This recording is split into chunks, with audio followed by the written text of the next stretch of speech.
Welcome back to the channel. So it's time for my next road trip. I think it was last year, somebody posted on one of my videos to try a place called CJ Strike Reservoir. It's in southern Idaho. And at the time, I wasn't planning on making real long trips anymore. So my response was, well, it's 8 or 9 hours away and it's just too far.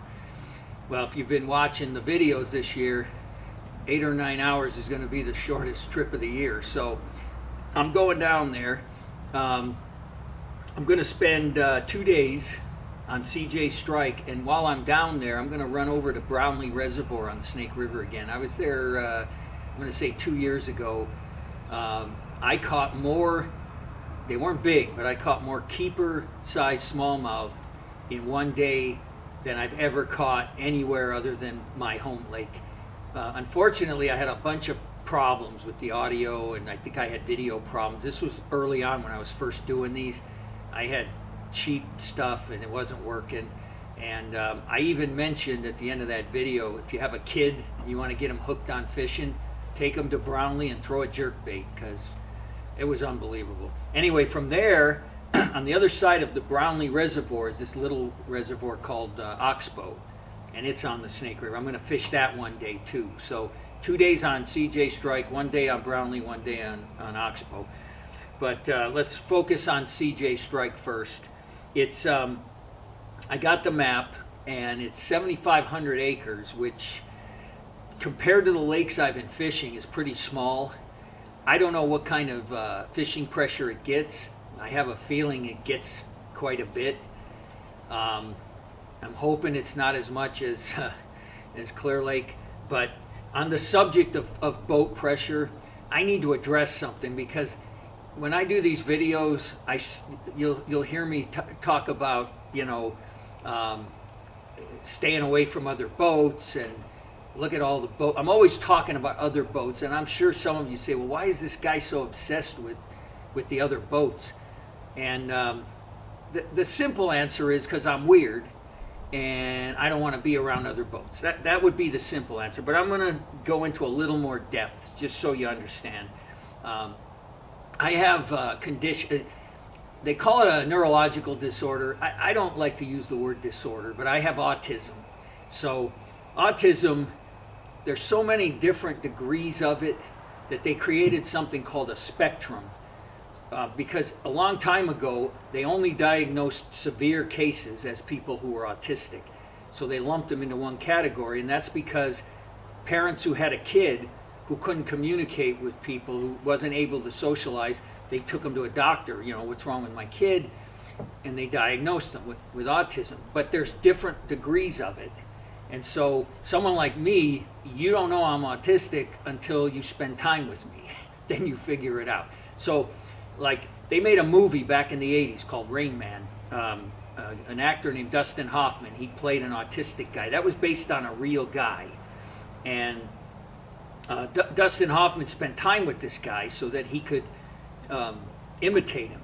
And he won an Academy Award. He did an unbelievable job. Well, that guy was further over on the spectrum. He was able to communicate, but he wasn't able to take care of himself. Like, he couldn't live by himself. So he was a little further. I have a brother who's autistic. He's further away than the Rain Man character, but he's way worse than me. And when I saw the movie Rain Man, that was the first time I realized, oh my God, my brother's autistic. I didn't even know what that was. I didn't figure out about me till way later in life, because it's kind of subtle. But anyway, to get back to me, I get anxiety in social situations, and that's common among people who are autistic. So when I go fishing, I launch my boat, and in my mind, I'm going to be out there all by myself. And usually when I go fishing around here, I can do that because it's not like Clear Lake. You can't do that on Clear Lake, I don't think. There's no way. Which is why I could never have, every time you launch there, there's a chance you're going to catch a trophy. I couldn't enjoy myself because of the anxiety. So so that you understand. And I mentioned my 100-yard rule on here. The reason I use that is because 100 yards is a football field, and I know, that dimension. And I know that when I'm fishing, I go out there, I go away from boats. If I want to fish an area and there's a boat on it, I just don't fish it. I go somewhere else. But if a boat approaches me, I already know in my brain that 100 yards, when they encroach within 100 yards, I feel my anxiety level rising. And so it's irrational, right? I understand that. A normal person sees a boat coming, who cares? In fact, an average person probably wants to engage that person. Hey, you catch any? What are you throwing? Interaction, because that's normal. People like to socialize. I'm not normal. I have this problem. So for me, it's anxiety. And so if someone gets within a certain range, the anxiety gets so great that I'm not even focused on fishing. So why keep fishing? You know what I mean? So I leave. I had a guy once on Lake Pend Oreille. I was whacking him. And here comes this guy, right? And he's coming and he's coming and he gets closer and closer, and my anxiety's going higher and higher. That guy got within, I could have cast, made a cast and hit his boat. And he stopped and he was going to fish there. Well, that's not that unusual. But at this point, my anxiety level is here. I'm not going to stay there. So I waved to him, reeled in my line, pulled up my trolling motor, and I left. Because by staying, my brain would only be focused on there's a guy right there in a boat instead of bass fishing. So I hope you understand it. So the next time you see me out here and I make a comment like, oh my God, there's so many boats, or oh, here comes a boat, or oh, I got to leave this spot, there's a boat. I hope you laugh at it. I hope you find it funny and you say, oh, his anxiety level must be going up. Because it's okay to laugh at it. It's not they call it a disorder, but it's not, I'm not crippled. So trust me, I laugh at myself all the time because, I do weird stuff in my day-to-day life. And I recognize it and I laugh at it, but I can't help it. It's who I am. I can't change. They don't have a medication to fix it. They have a medication for anxiety. But if your autism creates anxiety and they give you a medication for your anxiety, you're still autistic. And I don't take medication. I'm just not a believer in drugs. So anyway, I hope that explains it a little better. I'm hoping it's not too crowded out there. But like I say, it's 7,500 acres. We'll see. I'm going to show you on the map. Here's what I'm going to do. As you're seeing this, I went out on Lake Pend Oreille, and I actually made a video with my GoPro camera. I never throw a swim bait this early in the season when the water's in the 40s. I always throw the sinking minnow because I have confidence in it. I've been doing it for so long because, you can cast it out and you can count it down to any depth you want to fish it. And when you get there, you can vary the retrieve.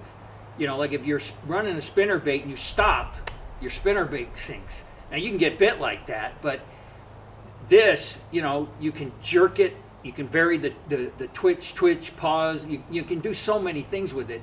And another part of my autism is routine, doing things in a routine. And so and this is why I could never be a professional bass fisherman, because when my brain says, this works, it's hard for me to stop doing it because it's just the way my brain works. I remember Kevin Van Dam once said, a good tournament guy is able to adapt to the weather conditions from day to day. A great tournament guy is able to adapt from hour to hour. I could never adapt from hour to hour. It's not possible for this brain to make those changes. So I pulled into my first spot on Lake Pend Oreille, and I stopped short of where I was going because I didn't want to spook the fish. And I would normally throw the sinking minnow. I had a swim bait tied on because of Clear Lake. I had rigged it up. I never threw it on Clear Lake, but I had it. And I decided to throw the swim bait as I ran the trolling motor towards where I was going, just to fish my way in. And almost immediately I caught one. Then I caught a pike, then I caught another bass, then I caught another pike, and I hadn't even gotten to the spot I wanted to fish. So by the time I was done in that spot, I think I had four bass. I lost 2 more bass. I think I had 4 or 5 pike. I had 2 or 3 hit the bait and I missed them. I had a lot of bites that morning. And so, at that point I'm saying, well, why throw the sinking minnow? This thing's working. So then I made a run, and I had a lull where I wasn't getting bit. And so I thought, well, go back to what I know, which was a sinking minnow. I think I caught 1 pike and 1 short bass. And then went right back to the swim bait. Boom, I caught, I think, 3 more keepers. And then I left. So now my brain is saying that swim bait works great. So when I go to CJ Strike, I will be throwing that swim bait. And I will be fishing pre-spawners. I'm not bringing a sight fish rod at all. I'm not even going to be looking. I may catch fish on beds who react to my bait, but I'm more going to be out, let's say, in the 5 to 10 foot zone fishing for pre-spawners. The water down there should be warmer than here, because it's 8 or 9 hours south. So I'm going to have the jerk bait on. I always have the sinking minnow tied on. I'll have the spinner bait. I'll have the Senko. I'll have the craw. But that swim bait, it's going to probably take a couple of hours of nothing for me to say, okay, let me try something else. Because right now my brain is locked in on that thing, that it works. And they were inhaling that thing. So anyway, and the water was cold. Let me show you the map where I'm going on day 1, and let me show you that. Okay, so when I buy maps from this company, they usually send me these really nice foldable maps, and you unfold them and everything is really big. This is the map they sent me. It's 2 pieces of paper. Like, I don't know if you can see that. It's there. Right, so you put them together. You can't fold it. Well, you can, but you crease it. And it's so small that in order to read, detail like notes and things, I needed my reading glasses and a magnifying glass. So I'm going to fish day 1. I think it's pronounced Bruno, the Bruno Arm. It's about 3 miles from these narrows to this inlet, and it's about a mile across. Now, onto the boat traffic thing. If there's nobody in there, I can spend all day in there. There's weeds, shows weeds all along both shorelines, south and north. There's a note that says there's timber in there. There's a shallow flat. This end of the lake, let's see, where's the contour line? There. The 10-foot contour line is like right there. So from there all the way in is less than 10 feet. I don't know what it's made of. I don't know if it's mud or what it is.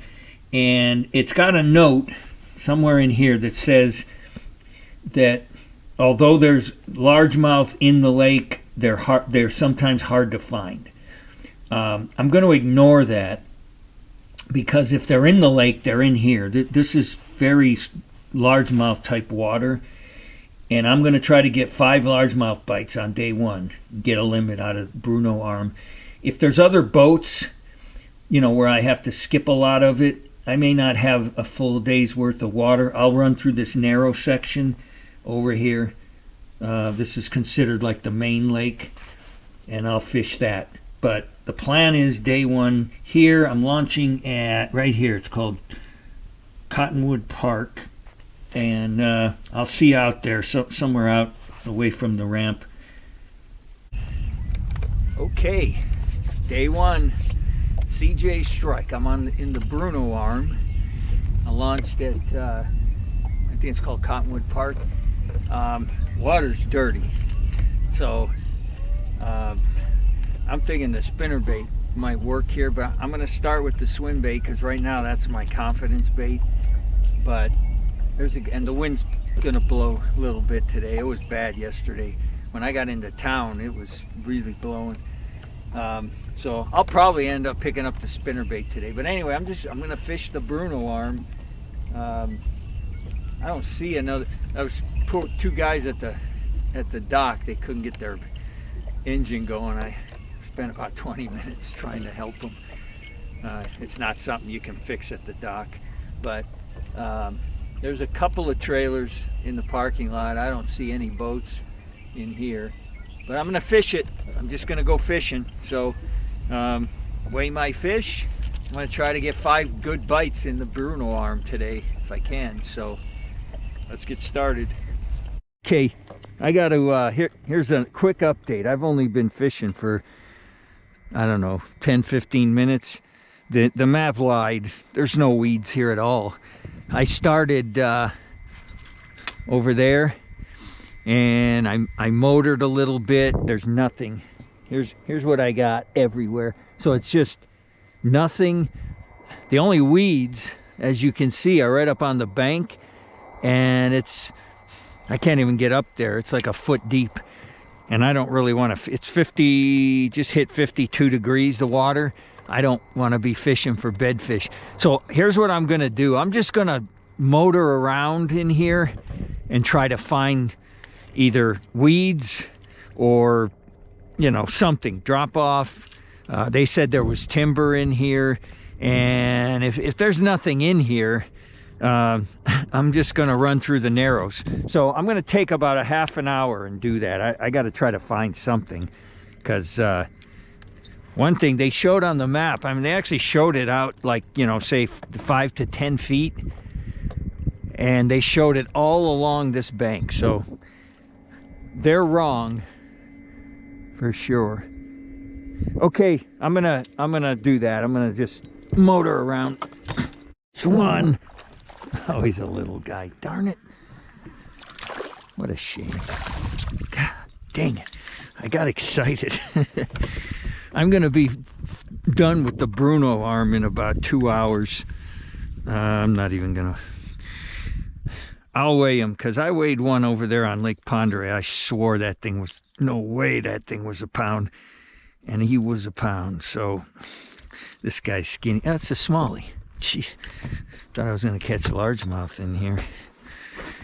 Yeah, I'm gonna end up. You know, my plans are they always change. I was going to spend the day in here. There's no way. This is the only decent water I found. You know, it's got some depth to it. Yeah, no. Dirty water. Nothing wrong with dirty water, but and it's 50. What am I up to? 54 degrees. I'm just going to I think what I'm going to do is I'm going to fish this bank. It's a little steeper. See, I'm in 5. Most of this place, when I'm sitting right here, I'm in a foot of water. So I'm just going to work my way that way. The narrows are over there. When I get over there, I'm going to run through the narrows and fish the other side. But my anxiety level is starting to rise. So I'm guessing that's about 100 yards. See, I can laugh at myself. Okay, so I got to skip a bunch of this. This was the best looking water in this whole place. I'm gonna go around these guys, and I'll keep going till I get to the narrows. So this is the part I don't understand. You see how I'm heading towards the narrows right there? And this guy's going to come right in front of where I was going. So I'm going to pull up. I really don't want to go to the other side of the narrows yet, because I'm here for 2 days, and I just don't think there's 2 days worth of water over there. So what I'm going to do is I'm going to run to that corner over there. See the visibility? It's like not even a foot. As I was reeling in, As soon as I got to where I could see my spinner bait, there was one right behind it. I couldn't even tell you if it was a bass because it's so, water's so dirty, but there was something right behind it and it turned and swam away. I'm going to go through the narrows. Okay, I ran through the narrows. I guess this is the main lake, and I'm going to try to fish. Well, I'm not going into the river for sure, because I got to come back tomorrow. I'm going to fish these little cuts that are, you know, on the main lake, leading into spawning coves. It's 54. The water's just as dirty here as it was there, so it's dirty water. You know, low to mid 50s water temperature. So I'm going to target, you know, the I guess you call them points leading into these spawning areas. There's a ton of boats in the narrows, but I don't think those guys are fishing for bass. None of them were bass boats. Anyway, that's the update. I killed about 2 hours over in Bruno. I'm just looking. Okay, let's go fishing. There's a cut right here. I'm going to start here, and I'm just going to fish this main lake. It's 56 back here. I got docks. I got brush. I got no fish. I threw the swim bait a little bit, but I just got more confidence in the spinner bait because I can slow it down without it losing action. That swim bait, I got to kind of keep a steady retrieve. Anyway, I don't know.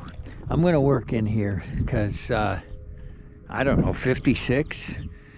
They should be back here, even if they're not spawning. They should at least, some should be back here. I got company. All right, all right. Just let me fish through here and I'll be done. I promise. I'll bet in about 2 weeks this thing here, there's a merry-go-round of boats coming through here. I see there's a bobber up there. I'm gonna get the other one. There was another bobber down here. It's 56. I'm guessing, you know, probably another week or two. You know, I mean, they gotta spawn in here. You know, you got this brush in the water, shallow back here. They're just, probably I'm a little early, but you never know. You know, a lot of times, you know, you get a big boy comes in early. That's what I'm hoping for. I mean, I might as well fish it. See this? I know it doesn't look like much, but anytime you see line like this, get it out. I've seen too many birds. Yeah, it doesn't seem like a big deal, but you would be amazed. Like those little black birds that were making all that noise, you know, they land on a branch. Look at this. See that hook? Ow. I always, you know, I don't know. When I see this stuff, I take a minute, maybe two, and I get it out of the lake because I don't know. That's just me. This is going to be a video about cleaning up your environment. Jeez. I mean, this is just a death trap. I know I'm obsessive. I got a lure out of it. I don't use, I think that's a rooster tail. I used to use these when I was a kid. Yeah. I wanted to show you what I pulled out of this one cove. And I'm telling you, I could have pulled that much probably. But it became a full-time job. Look at this. I'm going to tell you something. If you're one of the people that makes a cast, gets stuck, and instead of going over to the tree and breaking the branch off, you just break your line, you should be ashamed of yourself. And you know what? If you want to unsubscribe, unsubscribe. If you want to leave me a nasty comment, leave me a nasty comment. But this right here is shameful. Look at this. I can't even believe it. And I passed up, maybe not this much, but I passed up a bunch that, you know, I was just spending my whole day in here. I can't believe people do that. It literally, it makes me sick. Anyway, okay, enough of that. I didn't get a bite in here. It's 56-degree water.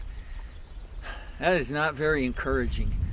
But I'm just gonna hit the main lake here. I'm like at the very beginning. I'm at the mouth of the Narrows. So I'm just gonna work the main lake till the day's over and save the river for tomorrow. The Snake River, you know, is way up. Anyway, so I'm done in here. Didn't get a bite. Tell you what I'm doing, because I'm just searching for a bite.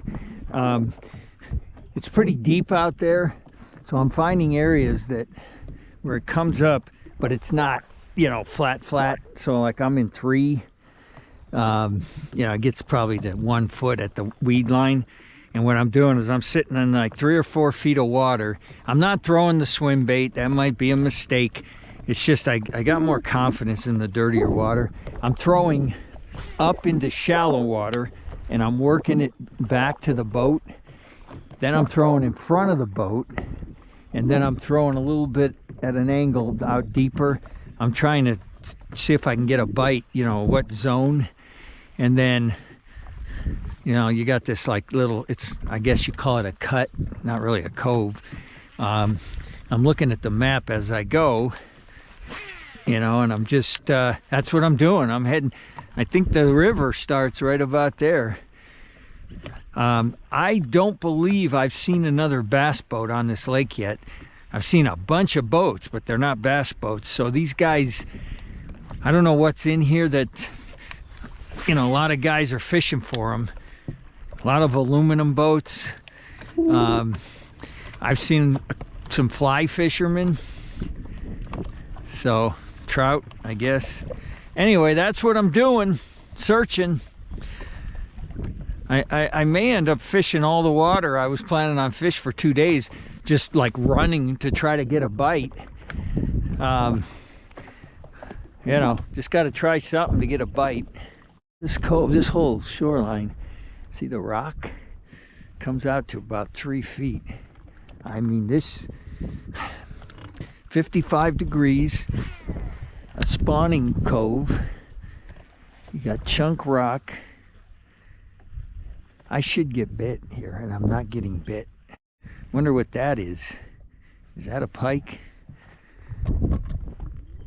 Whatever it is, I think it's sick. It doesn't look good, but it was long and skinny like a pike. I don't know if they got pike in here. See the rocks? See how they come down to here? They're down in here. There should be fish around these rocks, right? Water's 56.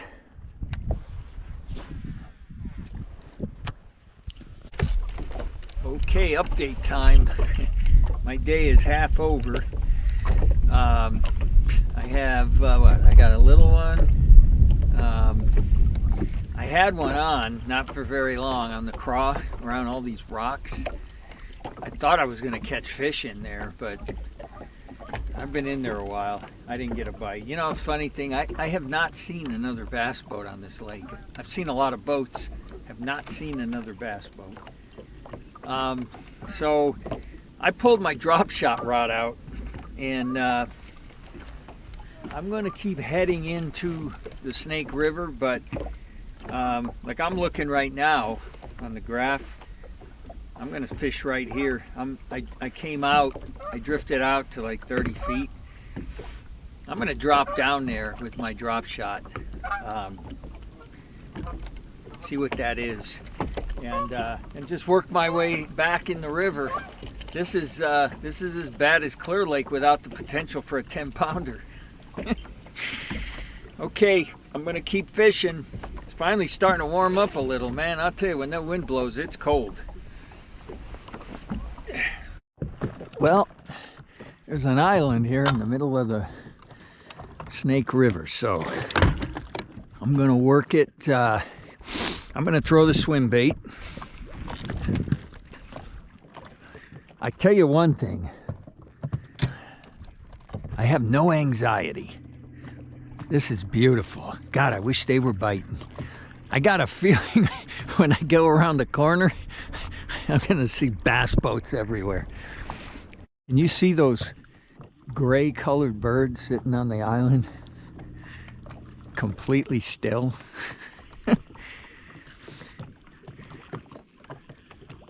There's a bunch. They're here. You probably can't see. This camera's not very good. But there's like, they're all over the island. I don't know if those are heron. Heron, you know, the heron, they feed on what the heck is that? I don't know. Oh, I should pay attention so I don't get beached. There's that fighter jet. There must be a base around here. Actually, there is a base around here. Because, yeah, there is. Mountain Home. Actually, I'm pretty sure the motel I'm staying at in Mountain Home is where the Air Force Base is. I'm not catching a thing, but right now, this, oh man, so peaceful. Look at that. I think somebody used to have a house right there or something. They tore it down. Listen to this. This, man, if they were biting, this would be paradise. Got one.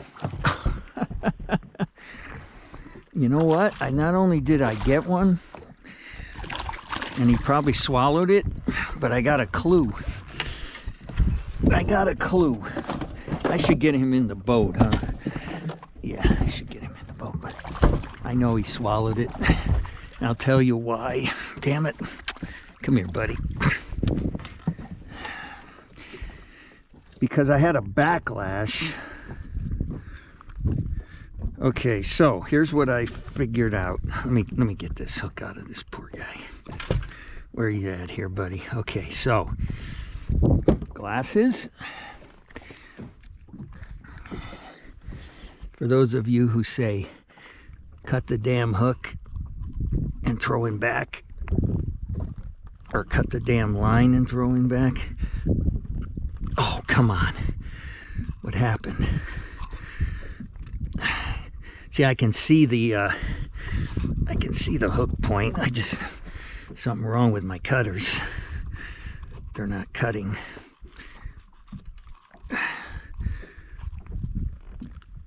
Oh no. Jeez. See the point? Just grab it and reverse it out. Sorry, pal. Okay, so I learned something. They're up here spawning, but I've been fishing way too fast. I started fishing the Senko. I mean, I just started pitching it. And 1.9, 110 actually. 110. So, let me put him back. Sorry, buddy. I had a backlash. That's why he swallowed it. And so while I was picking it out, he grabbed it. But I'm just desperate for clues. And it's so maybe I'm overthinking it, but I mean, like, see that 7 feet? It's 7 feet right there, and then it goes up to like a foot or two. I'm gonna now focus in on water that's, say, 5 foot zone right out in front, because some of these it's real shallow. You know, it's 5 feet out there, and I'm gonna pitch my Senko, because I like to do that anyway. I got to slow down. What I've been doing is I've been throwing the swim bait and the spinner bait, you know, just moving down these banks. I swear, I started pitching right there, and I caught him somewhere right there. And I've been fishing for, you know, 5-6 hours. I got one in 5 minutes. So anyway, that's what I'm doing. Well, so far that little one's all I got. 60-degree water temps, and I'm pitching. I added a little, I think it's probably a, what, 16th or 32nd ounce weight. Right now it's not blowing, but when it blows, the only reason why I fish my Senkos weightless is because when they fall in shallow water, like 1 or 2 feet, it's so subtle. It triggers strikes, but if the water's clear, that works. If the water's dirty, I don't think it's that big of a deal. So I just want to get it in there to him, get it down, see if he's there, see if he bites. If he does, great. If he doesn't, reel in and move to the next one. So I added a little weight to it. Look what I got. Somebody I wonder how that happened. Their whole rig was in the water. Crappie fishermen. There's a lot of crappie guys. I think that's what these guys are all fishing for. I got a whole rig. I'll probably never use it. Oh, it's an ugly stick. Yeah, they're too whippy for me. I'm the only one here. I ran all the way to where, oh, let's see. It's real wide, and then it narrows. I stopped where it got narrow again, the Snake River. Didn't see another boat. I'm working my way back. I don't see another boat. It's definitely not Clear Lake.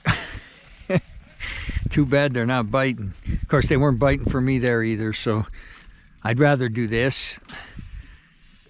I get to fish where I want. Listen.